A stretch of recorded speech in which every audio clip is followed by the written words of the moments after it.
I think that we can all agree that being a university student is quite hard. We're moving to a new place, whether it's a new city or a new country. We need to get used to that. On top of that, we're trying to make friends so we're not lonely and we have a support system. On top of that, we're trying to earn a degree, which is taught completely differently to school, and suddenly there's completely different expectations. On top of that, we're trying to become adults. We're thinking about things like doing our own laundry, making sure that we're eating right, have we exercised, when's the last time we drank water. It's so much to suddenly try and manage all at once. And it's overwhelming. Making you think about that has made you feel overwhelmed, and don't worry, this is what this video is for. I really wish I would have seen a video like this in my first year, because trust me, my first year was shambles. In this video, I'm going to try to show you how you can balance your academic, your social, and your personal life, where you can create systems where everything flows seamlessly and you almost don't even think about it, it just happens. First of all, I want to explain some basics to you. These basics are that, first of all, I never ever do I wait to feel motivated to do anything. I also do not bully myself or discipline myself into doing anything. Instead, I form systems and use things like visual cues to get me to places. For example, do you wait to feel motivated to brush your teeth in the morning, or do you just do it because it's a force of habit? Your visual cue is your toothbrush and your toothpaste, and then you see it and you just automatically do it. You probably don't even think about it. That's kind of where I'm heading with this. The other important thing to know is I have non-negotiables in my life. These are things that obviously something's come into play in your life and you can't avoid them, and your routine might change, but there are parts of my routine that always go the same way. For example, my sleep. I do not let anything disturb my sleep. If I have an exam the next day, I am not cramming, I'm not doing an all-nighter. If I have an assignment that's due at 10 a.m, nope, I will never be doing an all-nighter. And now we're going to apply that to these different aspects of our lives. First of all, I'm going to discuss the sort of academic side of things. How do I balance my academic life? I have a visual cue that always lets me know when important things are coming up. That is that wall planner that you can see on my wall. On there are the most important dates. Anything that is major coming up is going to be on there. That way, visually, every morning, when I'm checking my schedule for the day, when I'm checking my planner for the day, I can look up and see if I'm nearing a big deadline or if something big is coming up that I need to be aware of. That also then sort of prompts me to go and look at things like Moodle and Phaser. I treat my academic life like a 9-to-5 job. What I mean by that is that whilst I may do some work outside of the 9-to-5 sort of hours, I treat it like a job. For example, I schedule myself shifts when I know that, okay, my lecturer sent me all these papers that I need to do extra reading on, or I have to do this pre-lab prep. I schedule time for it and I have to do it. I'm going to keep this section of the video quite brief and short, because if you want tips on things like how to study or how to make the most out of your lectures, we actually have separate videos on that on this channel, so I recommend that you go see them after this video. But for now, I'm going to explain to you how I kind of organize things, and trust me, it is such a simple system. As you can see, this is nothing mind-boggling. I really personalize this to myself. I usually like to write the priority, which is I know that I've got a shift that day. Today, I know that I've got a lecture at 12 that I have to attend, and I know that I really need to book a doctor's appointment. Then I write my personal bits in there. Then I leave this space as a to-do list where I write sort of quick tasks that take 5 minutes, like responding to emails. Then sort of bigger tasks like working on my assignments, and I'll usually allocate time to that. And then even bigger tasks that I know that are probably going to take longer and might then need to be transferred onto the next day. It's not mind-blowing, it's not anything crazy, but time blocking and really putting things down on paper really helps. Okay, next up, how do you organize your social time? Now that we know that we've created these chunks of time where we're going to do our academic work, we're treating it like a 9-to-5, we've got our visual cues that get us there, we are forming these habits. How do we bring our social life into this? Simple. And this is going to sound so silly, but my visual cue generally for this is I note down if I'm supposed to be hanging out with my friends, which sounds so silly, but I'm not a big going out person. You won't really catch me out at Sub-Zero or like Milk It. Because I don't have these events to be sort of going to, I kind of don't really plan to hang out with my friends, or didn't used to, until now I have put systems in which I make sure that I do get those things done. I have started scheduling in Friday night dinners, and basically what it is one of us cooks once a week on a Friday evening and we hang out. And it's such a simple concept. It's also such a budget friendly concept, because you're not necessarily going out for a meal, you are literally just cooking, and it's something so wholesome. But there are also little simple things.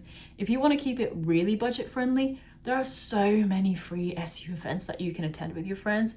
SU Makes is such a wholesome, way that you can practice even things like mindfulness. So definitely when I'm kind of planning out my week, I will go and have a look on the sort of what's on page and see like, oh, are there any sort of fun events that maybe me and my friends would like to go and attend and do fun? And I can just sort of note that into my planner and have that as my sort of visual cue to make sure to ask them about it. Also, if you know that you've got a really packed day or week and you're really struggling to stay connected with your friends, something as simple as in between lecture coffees at Greenhouse, or a walk around the lakes in between lectures, or me and my friends post lectures love to go and play pool at SU Bar. I highly recommend like these little side quest fun things, like just a simple coffee or a game of pool. Now for my favorite part of this video, and it's kind of just my personal life, and I'm going to delve into the routines around sleep, food, and water intake, and exercise, and your surroundings. I don't want to call it hygiene, but things like cleaning up your room and making sure that you've done your washing. Like I said before, sleep is a non-negotiable for me.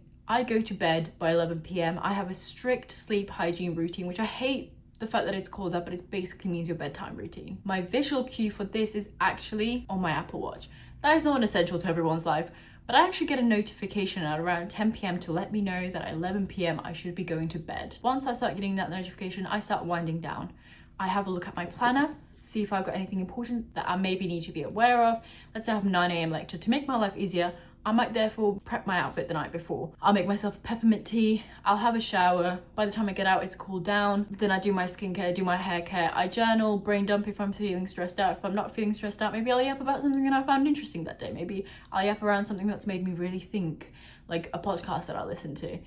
And during this whole time, I don't touch my phone. And then by 11 p.m, I am in bed and I'm going to sleep. Having a routine like this has really improved my quality of sleep and just generally my well-being, because I know that if I don't get enough sleep, it really starts to affect. I feel stressed out, I feel like I can't really focus as much. And I do this no matter what is happening in my life. If I have an exam the next day, I am not cramming revision. Absolutely not, that's not happening. I crammed for all of my exams in my first year. I had 9 exams in 1 month and I crammed for all of them.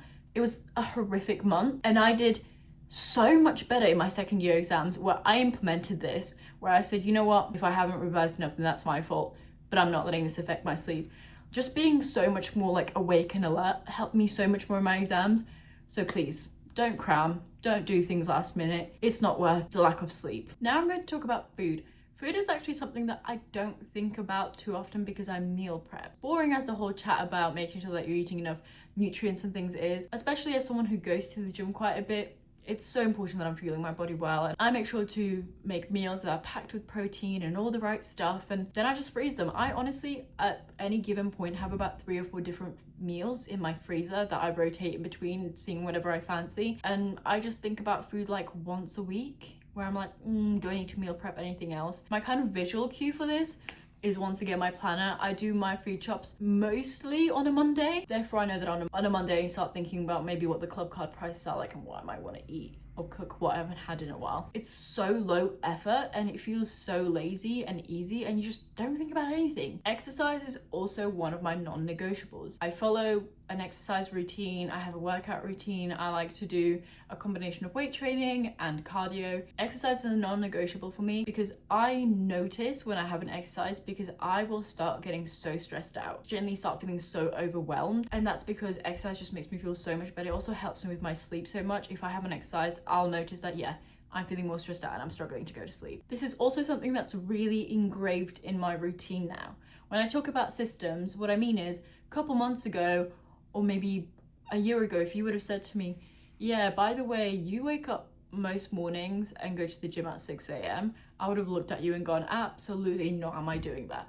But actually, it's so engraved into my routine that I don't think about it. When I wake up, the first thing I think about is I need to get ready to go to the gym. And it's not even a non-negotiable where I'm like, I have to go to the gym. It's kind of like I look forward to it. The way I make this easier and the way that I kind of create a visual cue is obviously, first of all, I put all my workout split in there. I know what day I'm doing what, it's in there. But also, I always have my gym clothes out in the morning. So all I have to do is get up, brush my teeth, have my overnight oats, and then I get changed and it's there. Now, lastly, for your surroundings. This is something that I do something called a closing shift and a Sunday reset, although it's not always a Sunday, so I kind of call it a reset. Before I go to bed, before I start settling down for bed, I always do what's called the closing shift. If my jacket is on my chair, it gets put up there. If I took my shoes off and they're not on the shoe rack, it gets put there. It has to get done. I'm not going to bed if my room is cluttered and there's maybe a coffee mug or something in my room. It has to get cleaned and put away. A visual cue for this used to be when I used to write myself like my daily to-do list. It was a part of my to-do list. Now I don't even think about it. Now for the Sunday reset. Once a week, I clean all my surfaces, wipe them down, make sure there's no dust.